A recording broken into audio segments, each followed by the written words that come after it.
Hi, Miss Nouri. We're at Gaddy's now. Okay, so what did you think about this part? From 100 to 200, we Yes. kind of like, it doesn't really stop anywhere, so Yeah. we're kind of just in the middle of things.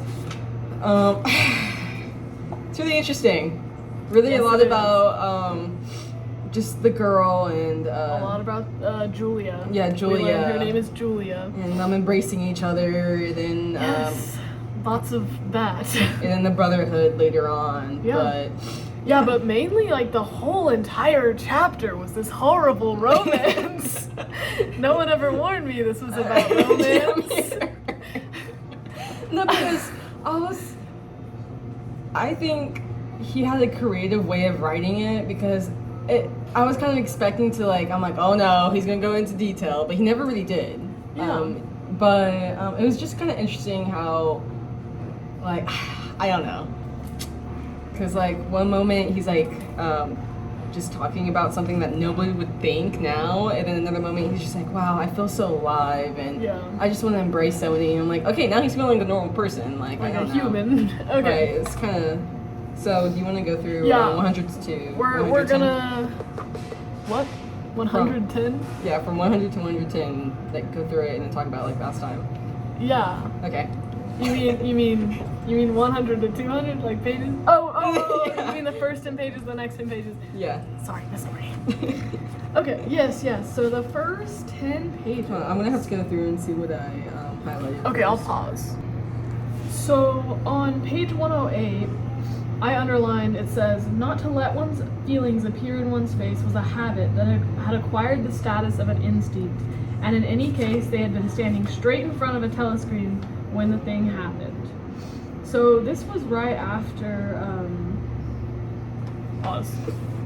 So that quote is right before he realizes that she's handed him that piece of paper. Mhm. He doesn't know what's on it, but he's remarking how she has a full broken wrist, falls on it, shows absolutely no emotion because they can't be sad in these days. That's illegal.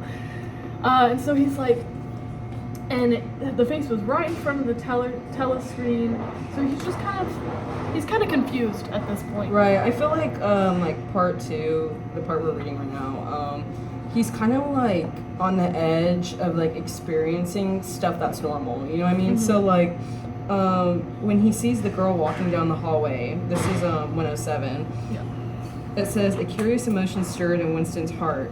In front of him was an enemy who was trying to kill him. In front of him also was a human creature, in pain and perhaps with a broken bone. So Yes. I thought that was an interesting quote, because he's he doesn't really know what she's doing right now at this moment, and he's like, oh my gosh, there's that girl, I really hate her. But at the same time he sees her fall, and it also says it had been as though he felt the pain in his own body. Yeah, because of empathy, Right. which I would argue that empathy is what makes us human. So it's cool that he pointed out that even though the world is like this at this point, and there's no really trust in anyone, he is still able to feel that empathy whenever she falls on her wrist that way. Right. And then on page 110, when I was not expecting just a note that said I love you, I was No, expecting it to be join the yes. brotherhood or something. I was expecting either something to do with, oh, we know what you did, meet me at blah blah blah, Yeah. or it was gonna be look, I saw the way you look, I know we're Right. on the same page here. But then it said I love you, and I was like, this girl doesn't even know this guy. But then I started to think, okay, either she just doesn't know how to properly portray her feelings, because I love you, first words to that person, weird, probably not good. But I also started thinking, so it's either innocent, normal, love, or I thought maybe it was gonna be a trick. Yeah, that's what I was about to say. I was I love you. It even says for several seconds he was too stoned to even throw the thing in the memory hole. Honestly, me too. Yeah, I was would have stunned. been what the heck? Because I would have been are they actually being serious? This is really risky. If they did it, how did they know? Yeah. That I wasn't just gonna announce them to the thought police. Yeah. but also. And she's so into the party. It looks like that, right. like he's. But really I also confused. don't know. Like at this point, I didn't know if she was actually being like a trickster, maybe like trying to like kind of like call him out or like coerce him into doing something Yeah. that he wasn't supposed to, Right. just to see if he was actually a thought criminal or not. Right, and so, but then it later tells him, like, he felt as though a fire were burning in his belly. So, like, right now, it's just talking about how he's going through, like, he's just starting to, like, process different, like, emotions. Mm-hmm. And so, yeah, that's... And he's nervous. Right. I mean, I would be, too. Yeah. Like, Yeah. I'm gonna die, or am I gonna actually like this person? And then before he got the chance to actually talk to her after that, like it right here, it says, then for 3 dreadful days she did not appear at all. It made every movement, every sound, every contact, every word that he had to speak or listen to an agony. So he gets this huge news, and then she's just gone. So he doesn't know if maybe they found out she got vaporized, maybe she was just playing a little joke. He doesn't know what. And I do like that they portrayed his anxiety. Right, so... And that was, which page was that? 113. It's also where he says, he's like going through all the possibilities, and he's like, worst and most likeliest of all, she might have simply changed her mind and decided to avoid him. Right. I mean, I kind of get that because he really wants to talk to this person. He's like, wow, a chance at normal life. 112, I actually put, let me see, he was just thinking of her naked and youthful body and all that in his dream, and like it says, if he ever sees him at the thought that he might lose her, the white youthful body might slip away from him. And I just highlighted and put lonely. Lonely. And yeah. I don't know. I mean, later on it tells, like, he talks about how he's actually like has like love for her and everything, and so like if that person just disappeared, then yeah, you're gonna be like, oh my gosh, like that. And he has so many unanswered questions. Yeah, but like right now you don't really see that, but I mean it's kind of coming together. Right. And then I know. Oh yeah.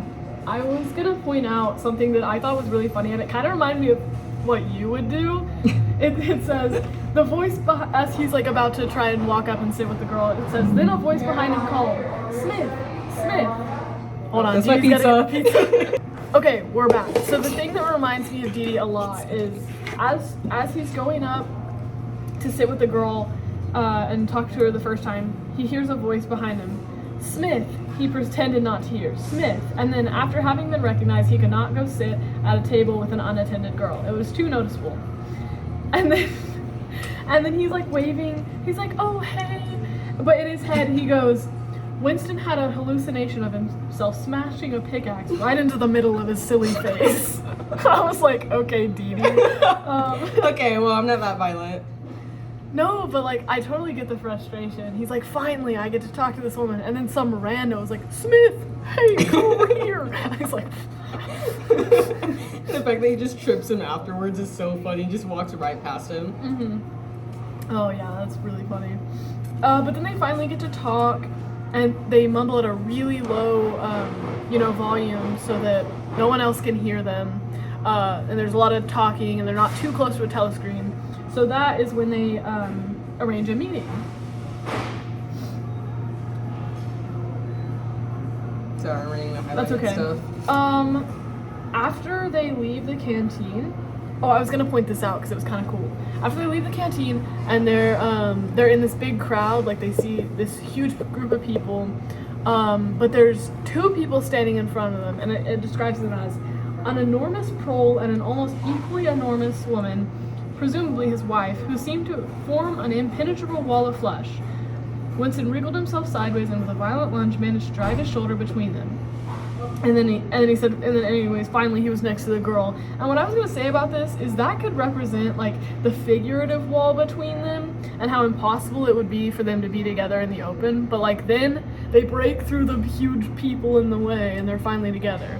So I'm just saying, metaphors. Mm-hmm. Okay. I mean, I highlighted stuff on that, but I didn't have like anything that kind of stood out. Yeah. Just knowledge, and then the prisoners and how they're looking at them. Right. And they can't really like show any like emotions, or I mean, they kind of like yell and stuff, but that's about it. Yeah. I was gonna say, this lady is smart. Like, the way she has all this mapped out in her head, and she's telling him exactly how to go, exactly how to not get caught Right. and everything. I would, like, she's pretty intelligent. Right, and I did highlight the part in 119 where since they kind of like they're really close and they can't even look at each other. He's talking about how he can't even. He doesn't even know the color of her eyes. Yeah. So, but like they basically kind of like hold hands or clasp them together, and he's exploring the long fingers and just like how. I don't like that imagery. I do not like that imagery. Well, I don't know. I just highlighted it because I thought like he doesn't even know if he's gonna see her again. Yeah. He doesn't know if she's gonna just forget and be like, oh yeah, Right. he's a loser. I don't want to be around him. Yeah. But he's kind of like just almost like not desperate, but just I don't know, kind of like reaching Well, he's out. never experienced this before. Yeah. Yeah. No, I just put aw.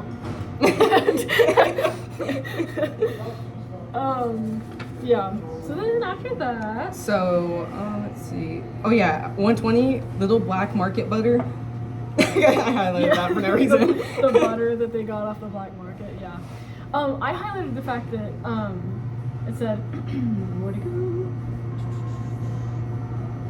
Oh yeah, they freely explained to Winston to get a hold of the little black market butter. So like the fact that it was just like topic of conversation. Oh yeah, I went to the black market. Proles are so like lucky and they don't even realize it. And they're not cautious because of that. Whereas, like, the inner party members or even the outer party members, like, if they said that, they'd immediately be dissolved or vaporized or whatever it's called.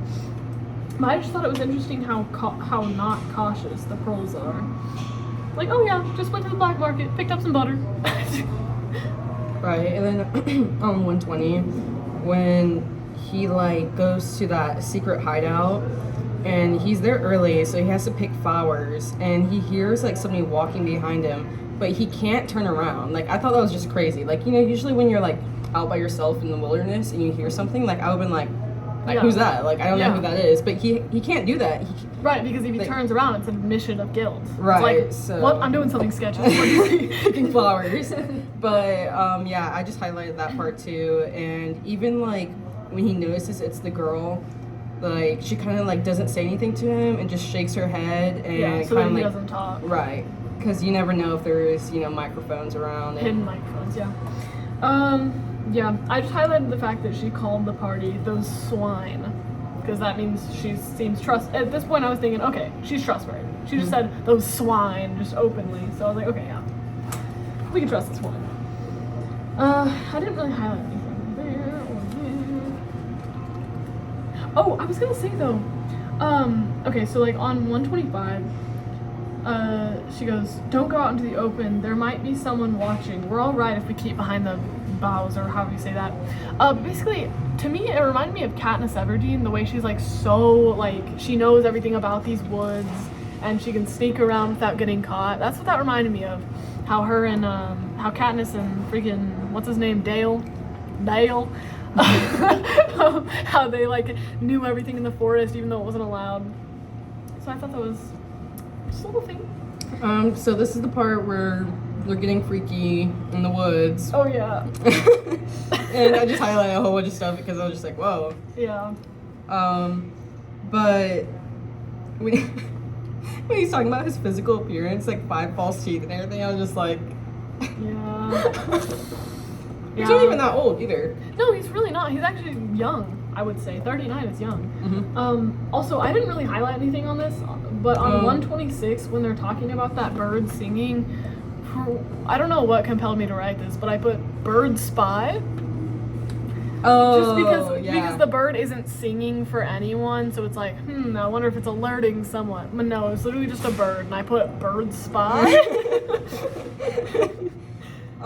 Yeah, which is kind of like, you would think so. Like, if I was in this book and I was looking at this bird, I was just like, oh my gosh, it could be a spy. But in Yeah. reality, it's just nature. Like Again, like Mockingjays in Hunger Games. Right. It's just nature. Like, you're just sitting there in Yeah. silence, just watching it, and he's kind of just thinking, oh my gosh, like, it has nothing to do, but, like, has nobody to sing to, but just singing to himself. Yeah. And so, anyways, I also want to say in 123, Yeah. just going back a little bit, Yep. But the fact that they just kind of like they see each other and they just start kissing each other, and then afterwards, like, oh, what's your name? And then they didn't even know their names yet. Yeah. Yeah. And then we still don't know Julia's right. surname. And then like she said, "Tell me, what did you think of me like the day I gave you the note?" Mm-hmm. And then he goes, "I did not feel any temptation to tell lies to her. It was even a sort of love offering to start off by telling the worst." Yeah, but then he said he told her that he wanted to rape her. And like, I'm sorry, if you said that to me, okay, gone. I know, and the fact that she's just like, oh yeah. Yeah, like, okay, I get it, like, oh yeah, I wanted to kill you. Sure, that means her disguise was great, but then he said, I wanted to rape you? And I was like, girl, back away. This man, I like the fact that this he's man like is dangerous. comfortable like around her, Yeah. even though it's just like, I don't know. Yeah. First time Different actually hanging times. out. Interesting times. Oh, and the chocolate too.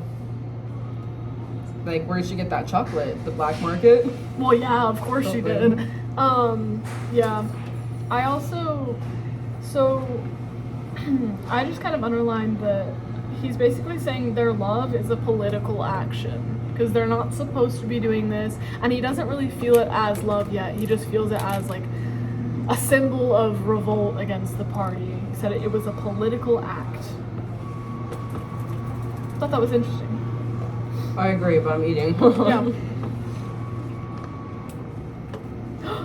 Do you have anything to say before I get onto this crazy topic? It's short, but I need you to speak now or forever hold your peace. So, that was so bad. I was just highlighting the fact that she's just been with like multiple men. Yes, that's actually what I want to touch on. Oh, okay. First thing right now, she had her first love affair when she was 16. Okay, I guess teens do that sometime. With a party member of 60. Yeah. 60 years old, that's arrest him. Who later committed suicide to avoid arrest. He should be arrested, buddy. Anyway. Yeah, and I just thought that was crazy. 16 with 60? Yikes. But yeah, she was totally chill about that. She just didn't want him to, give her name away. So he committed suicide. yeah, which is and she was, I don't know, she's 26, so Yeah, she 26 is now. kind of fairly young, and I wanted to say that when they're walking, because they've been like, this is during the summer, so they're just kind of like hanging out with each other, but they can't really talk to each other out in public. Yeah. But like when I guess that bomb like dropped, and just like the next second he was on the ground and he's like covered and he like thought she was dead, and he Because started, she was so pale. With, yeah, like, started the ash. and like started kissing her and everything, just like, I don't know. I don't know why you just start kissing That's somebody, always the but thing. I hate when people kiss dead bodies in movies and books. It's so freaky. like, I guess to like see if she was like alive or something, but she Yeah. was. No, she was and- just pasty. Yeah.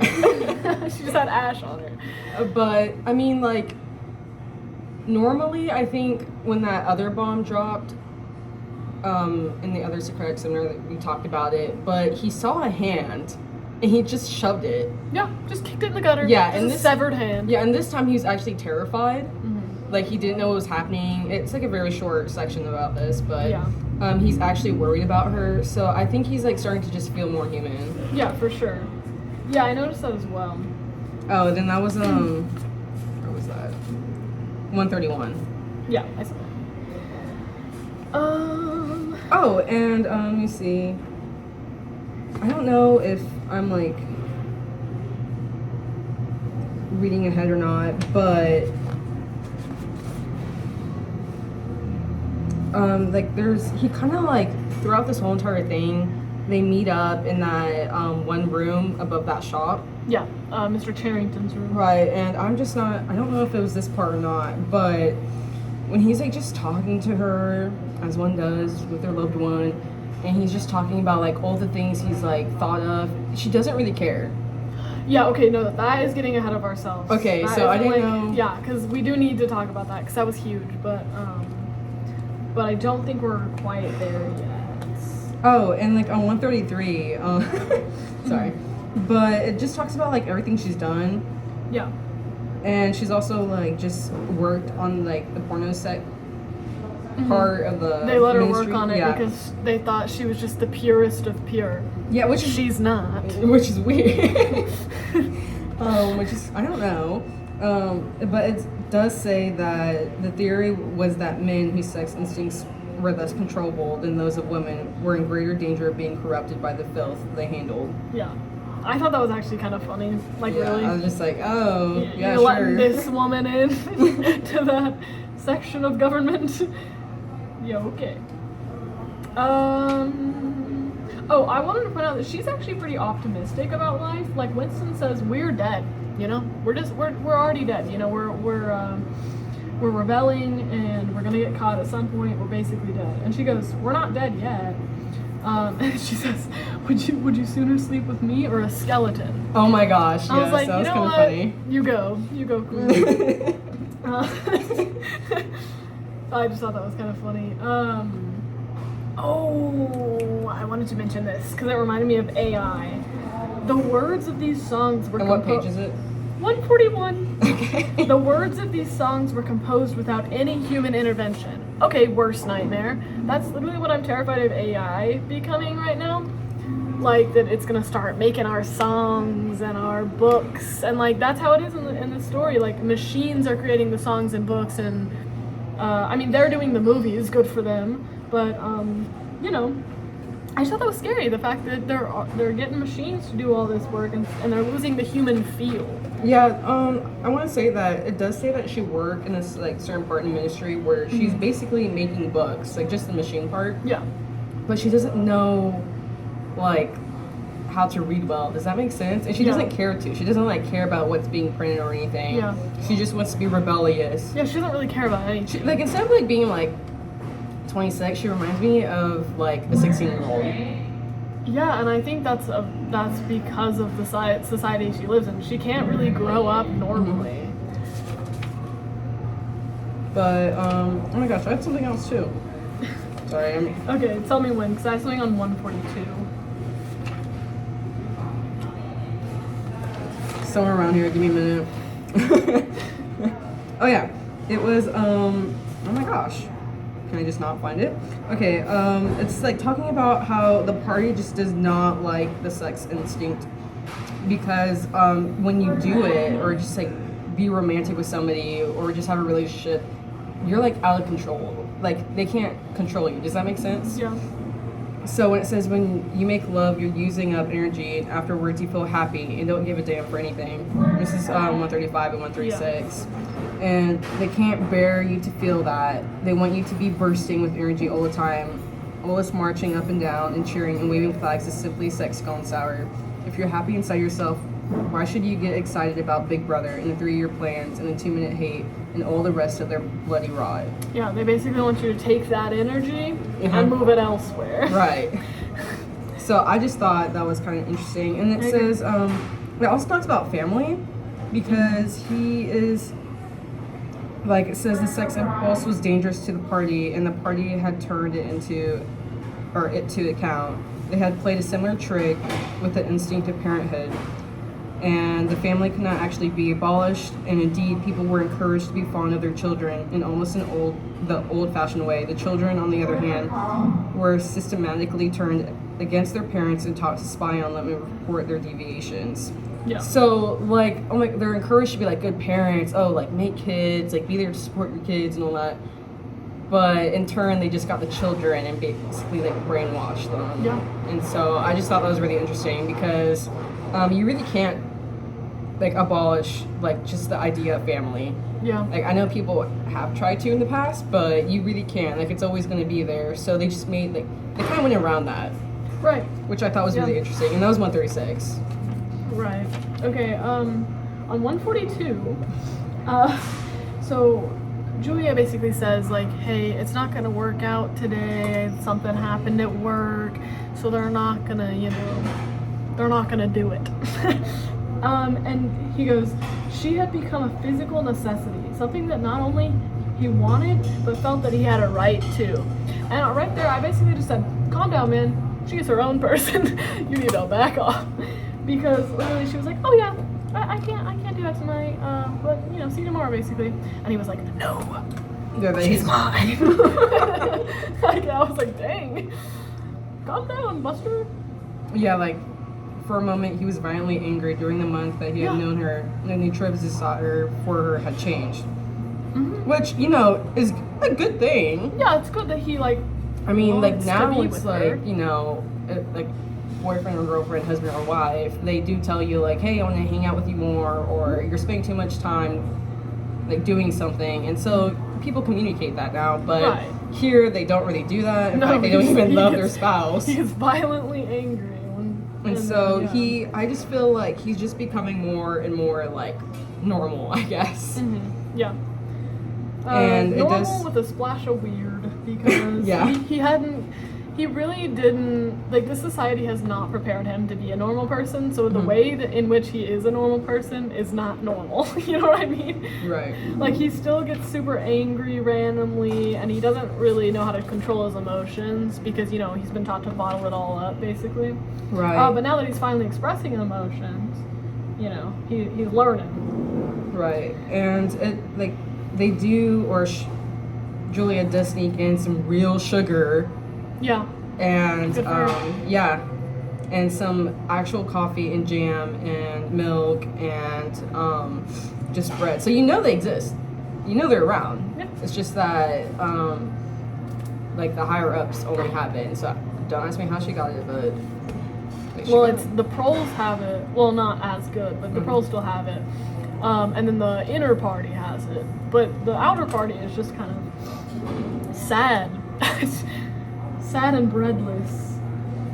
Oh, and the makeup part? Sorry, I cringed. I did too.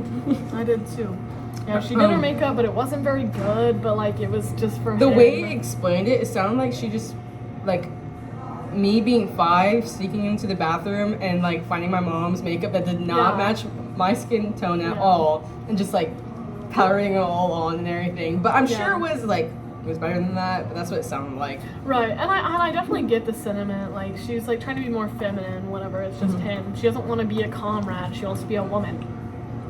Heck yeah, women. So on 147, if you don't mind. Okay, yeah. She talks about this rat that was in the wall, and he goes, "Of all the horrors in the world, a rat!" And I just put wimp. I also highlighted that. This guy was terrified. And I understand, yeah, rats, scary. He has bad memories of them because when he was a kid, you know, rats were everywhere. They'd eat your babies, you know, if you didn't take care of them. But this guy, he's living in this horrible society, and he goes, "Of all the horrors in the world, a rat." And I don't know, that was weird to me, that, like, he can be like, "Oh yeah, my mom was vaporized 10 years ago. Or no, 30 years ago." A rat though? Get that out of here. Like, yeah, I feel like that dream did have some, like, symbolism to it. For sure. So going to 150. Halfway there. Bro doesn't even know what an orange is, by the way. Yeah, I highlighted that. Sorry. She described an orange as a yellow fruit. Pretty sure it's in the name, but pretty sure oranges are orange. Like, we can all agree. With a thick skin, yeah. Yeah, yellow fruit with a thick skin.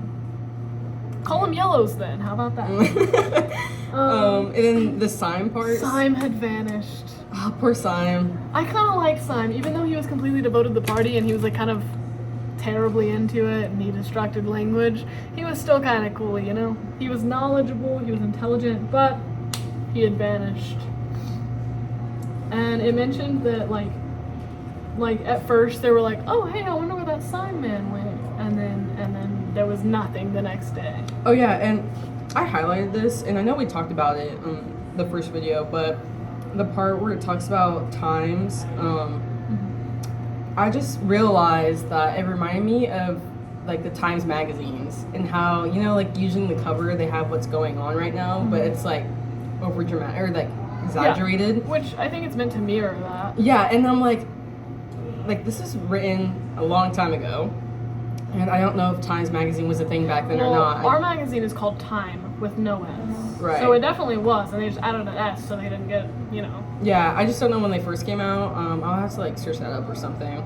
Pause. But Let's. I think. Yeah. So time was 1923. This book in the 40s. So it was definitely a parallel to that. Yeah, and I don't know. I just like kind of found that interesting. I didn't really realize that until now. Yeah. But maybe I did say like something they about did that last time. I'm not really sure. I don't remember. Let's see. I know on 152 I highlighted streamers. I don't know why I just did. Yeah. And I highlighted the part where they're talking about funerals because I know there was like bombs going off, and it went over like a playground, and a lot of kids died, and I don't know. A lot of kids died. And everybody was like having like funerals, and I was just like, you know what? I get like the paroles are having funerals, but I was wondering if like the people that work in the ministries, like, do they even care? I mean, I'm sure they do care to an extent, but I don't think they Like, can. I wonder how like the funerals are handled. I don't think during they this do time. have funerals because no one dies of old age in the party. They all die of vaporization at some point. So I don't think just there found are that full interesting. funerals. I think they all just disappear. So yeah, on 155, he's just talking about how like there's really no escape. I did highlight that, yeah. Yeah, they're not getting out of here. Even if they try to disappear and speak with an accent. And I kind of like the fact that throughout this part, he like knows like there is just no way of escaping death. Yeah. Like he knows he's gonna get caught. He knows whatever they're gonna do, it doesn't matter. Right. They're It's just like gonna his end up in the right place. He is destined to stay on this path. Right. Okay, 156, I wanted to go on a mini rant. It won't take long. All right. Okay, so it says, the tales about Goldstein and his underground army, she said, were simply a lot of rubbish which the party had invented for its own purposes and which you had to pretend to believe in. This reminded me of District 13 from the Hunger Games. because, you know, with District 13, President Snow was basically like, this is what's gonna happen to you if you don't get in line. And that's kind of what she's saying. She's like, Goldstein isn't real, or even though he actually is, she just didn't know that. But then, later in the page, it says, the rocket bombs which fell daily on London were probably fired by the government of Oceania itself, just to keep people frightened. This, along the exact same lines, is like the part in the Hunger Games, when President Coin, like she has all those things like flying out and they're like, oh, finally food, medicine, and then as soon as the kid touches it, all of them explode. That's what that reminded me of. That like the Oceania, the fact that Oceania might be bombing itself is what that made me think of, to keep them in fear. Right. So when I was reading this before I got to 156, I was actually thinking about that. Like I was thinking, oh my gosh, you know what? Honestly, the bombs could be like just because the war could be like all fake. And like the bombs are just, you know, to make people think. I mean, they don't care if people die. And there's not even really a reason for the war. They're all the same. They all have the same amount of power. Right. And later on, we're going to talk about when he's reading the book of the Brotherhood. It does kind of explain it. Yeah. But I did highlight that part because I was just like, oh my gosh, like I was just thinking about that. Yeah. So even though like Juliet, like she's smart, but she's also like she's also kind of stupid. She's kind of stupid at the same time. Like, she starts talking about, she says, after all, what did it matter who had invented airplanes? And the problem with this is that Winston's biggest thing is hanging on to the truth and the past and what you know to be true so you can get out of this. But she doesn't care. She's like, airplanes, who freaking cares? Yeah, and I don't care. He does talk about how since she is younger, that she was born during the Revolution, so she doesn't remember anything before that. Yeah. And so, like, probably like, oh yeah, it doesn't matter, you know what I mean? Yeah, and honestly, I think she is brainwashed as much as she thinks she isn't, because she says, then what was there to worry about? People are being killed off all the time, aren't they? But the problem is that they are. She is brainwashed, she just doesn't realize it. Right, and then they're arguing about the war between East Asia and Eurasia. Because it happened 4 years ago and she didn't even know. She was like, oh, I don't know. Yeah, that. I don't think they're a match. One time East Asia and not Eurasia have been the enemy. And so, I just can't see them lasting together when his biggest thing is being, like, the truth in the past. Right, and then 158, like, when he's talking about the story of how he, like, the Jonas, Ruth, basically the old people that Jones, Aronson, and Rutherford. Right, that he saw at the cafe, and he like recognized them, but he also found evidence later, and he's trying to explain like why he thinks that's important. That, oh my gosh, usually like they want all history erased, but he actually found evidence, and he eventually put it in the memory hole. But this was when he was younger, like in his 20s. Yeah. And he's like just telling her like, I should have kept it. It's just like proof. You know what I mean? A symbol of the past. Right. And that it was real. So that first, indeed, she failed to grasp the point of the story. Oh, were they friends of yours? Yeah. No, I never knew them. As if it matters. She's just, I don't like her, and she's not a match for him at all. I mean, yeah, it's a love affair. Because she says, sorry. She says, I'm not interested in the next generation, dear. I'm interested in us. Okay. You Yeah, can be interested in both, buddy. Yeah, this is the part where I'm like, I can't tell if I trust her or not, because, like, she's already kind of, like, deceived him first. Mm-hmm. Like, you know, she looks like she's a regular citizen, right? Working for the ministry, but... She's clearly a good actor. Yeah. And so, in this part, I can't tell if she's actually being, like, oh, I'm young, and who cares about that stuff? You're worrying about stuff too much. Or if she's, I don't know, trying to, hide something. I don't think she's trying to hide anything. I just don't think she's as smart as she thinks she is. Mm. And then we get to O'Brien. Yeah. So.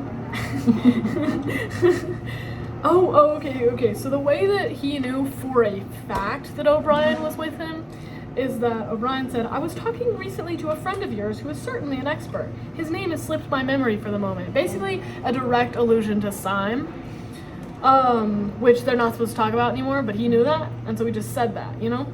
And he's like, okay. He also said this in front of a telescreen. Like, all this was in front of a telescreen. Which, just like, it makes it, for, like, whoever's watching it, makes it seem like, oh, he's super confident. He's not just gonna say something outright. This is normal.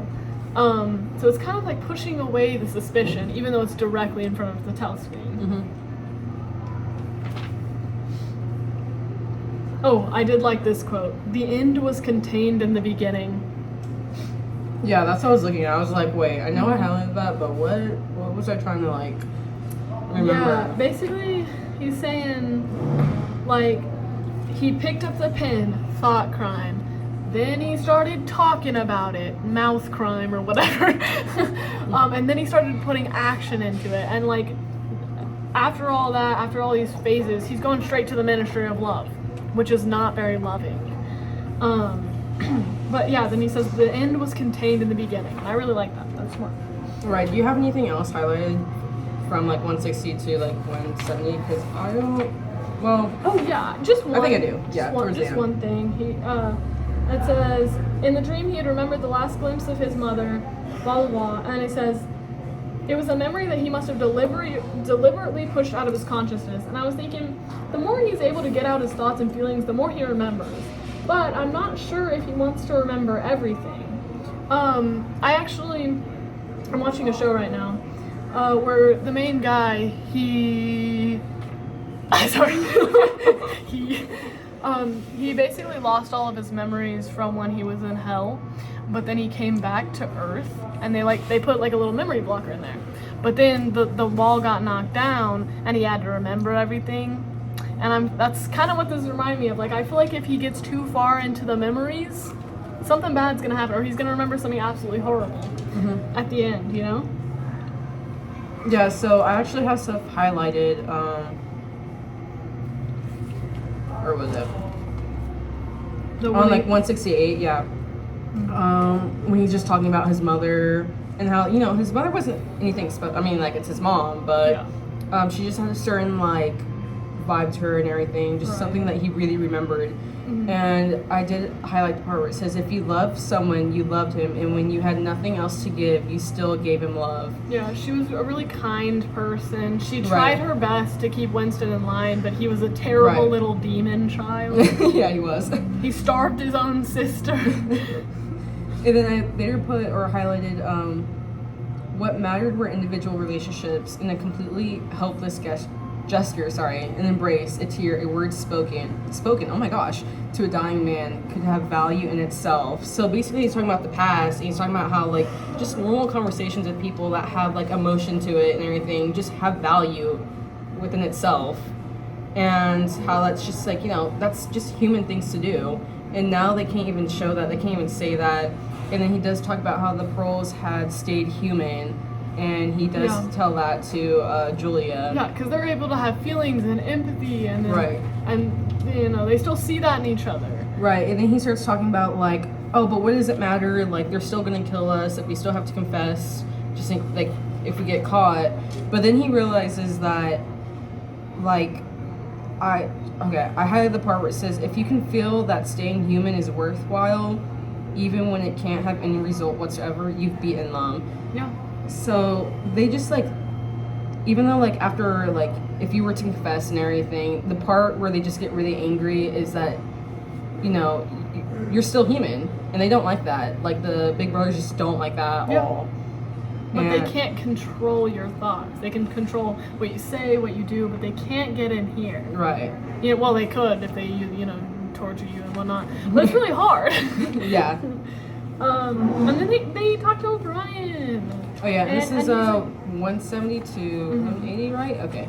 And they find out that he can turn off his telescreen for 30 minutes at a time, which is really cool because that means they can talk about it. But then O'Brien starts going through these like this whole list of things that they need to be able to do in order to join the Brotherhood, which they didn't even know really existed. They're talking about how there will be no comradeship, no encouragement, you will get no help. And so basically, here's it says it better than I could. Our only true life is in the future. So they're doing this, they're gonna get no benefits out of it, that everything's gonna suck, even worse than it already does. But a tiny sprinkle of what they're doing will go and help the future. Right, and like he's just telling the guy and Julia, I was reading this, I didn't even know Julia was in there until later, but I was just like, oh, I guess she's here. Yeah, she was kind of standing off in the corner yeah, when he was but talking. He's basically telling them that whatever you do, you're only, like, you won't even know how many people are in the secret brotherhood. Yeah, not even Goldstein knows. Right, like, you don't know at all. It could be, like, thousands of people, it can be, like, 100 people, it could be, like, you don't know because you only meet, like, 12 people or so, like, but you don't really even, like, talk to them that much either because usually they just die. And so he even said, like, once you leave, I don't even think I'm going to see you again. And it talks about, like, surgery and how, like, your whole entire, like, appearance can change and no one's going to remember your name. Like, just basically, like, a secret identity. Yeah. And I just found that, like, oh my gosh, you're going to put, like, so much, like, effort into these people that actually want to, like, volunteer to do this. Like, they got to read the book in secret.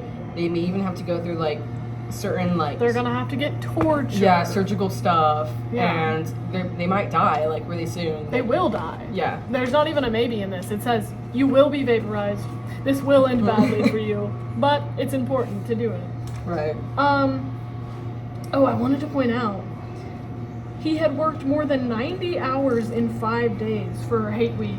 There's only 120 hours in 5 days. That's 30 hours of rest in over a full 5 days. That's absolutely insane and should definitely be illegal, but they don't care about these citizens. Of course, that I highlighted that, but maybe I did, but I do remember reading that. Yeah. And I thought that was like, well, that's a crazy amount. Yes, that's absolutely insane. 90 out of 120 hours. And he talks about how he doesn't know what to do. Yeah. Because he's off of work because of Hate Week. Because they've just been working so long. And they're like, oh yeah, you're off. Like, everything's done, basically. And now, like, okay, what now? I just got used to living with no time off. Right, and then he had to, like, sleep at the ministry. Yeah.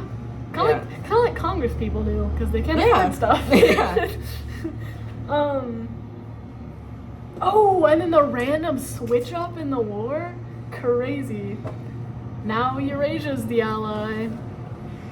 And then, oh my gosh. Okay, so it says, the banners and posters with which the square was decorated were all wrong. Quite half of them had the wrong faces on them. It was sabotage. The agents of Goldstein had been at work. Like, okay, I put, spreading misinformation caused mass rage and panic, and And people don't think straight when they're angry. But basically the rules changed when, like, there was a bunch of anti-Eurasia stuff. And then this guy was like, hey, by the way, East Asia? And they were like, oh, the agents have been at work. These people are delusional. And I know they have to be, but... Yeah, that was 185, right? Yeah. Okay. Let's see if I have anything else highlighted. I think I was reading this really fast, like when he starts reading the book that the Brotherhood gave him. Yeah, the rest is really boring because it's just talking about, oh, war's bad. He's basically explaining the, like, ignorance is strength, war is peace, or the book is. Oh my gosh, I can't see. Talking about how basically the three powers are completely equal in power, they're not getting anywhere, and they're basically just fighting to fight. Which they don't need to be doing, but they are anyway. Yeah. Just for that chance of power. Oh, and the fact that, science is impossible. Alright, yeah, in 1991, what? In 191, sorry. I highlighted the part where it says, it is a war for labor power. So they can, like, these people are just, like, making so many things and just working on so many things, but they're not even using it hardly for anything. They just, like, scrap a new ship they make, or they're using those bombs against, like, their own people or whatever. And even, like, the new boots that get made or whatever, they're just, you know, I guess scrapped. I mean, the only people that actually get to use those things are the higher ups, so... Yeah. Which is crazy. And then what did you say? Sorry, like I had something. Science is basically impossible now. It was saying, like, back in the day, science and technology were developing super fast, and it was natural to assume that they would go on developing, but now, you know, they don't have any science. They don't have any science at all, because that would be... you know what I underlined? I can't find it, but I remember the quote. There is no word that means science in Newspeak because it does not matter to them. Science? What is that? The foundations? Gravity? What's gravity? Nah, we're just stuck here with glue. Like... I don't know, it's just so concerned. Oh, yeah. It says in Newspeak there is no word for science. Like, what?